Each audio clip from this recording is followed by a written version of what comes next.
જો પ્રિન્સભાઈ, આપણે પેલા ગાડીમાં બેસીએ એટલે પેલા આપણે સીટનું એડજસ્ટમેન્ટ કરવાનું હોય, બરાબર? સીટ આપણે આગળ પાછળ લેવાની હોય, તો આગળ પાછળ લેવા માટે અહીંયા નીચે હરિયો છે, તો એક હાથે હરિયાને ઊંચો કરવાનો, એક હાથે સ્ટેરિંગ પકડવાનું છે, બસ. હવે આગળ ખેંચો. Okay okay. હવે જો, હવે આપણે સીટ બેલ્ટ મારી દેવાનો છે, બરાબર? સીટ બેલ્ટ મારી દીધી.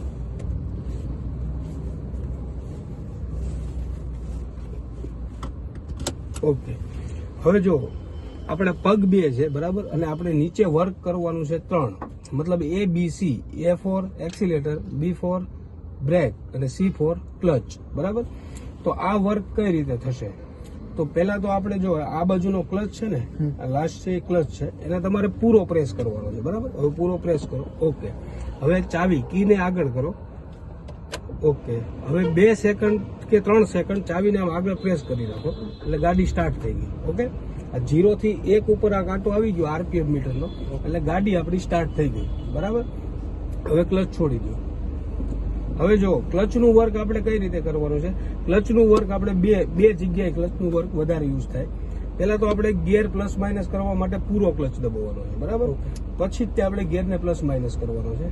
બીજું, જ્યારે આપણે ગાડીને ધીમી કરવી છે અથવા તો ઊભી રાખવી છે, બરાબર, ત્યારે આપણે પહેલા પૂરો ક્લચ દબાવવાનો છે અને પછી બ્રેકનો યુઝ કરવાનો છે, બરાબર?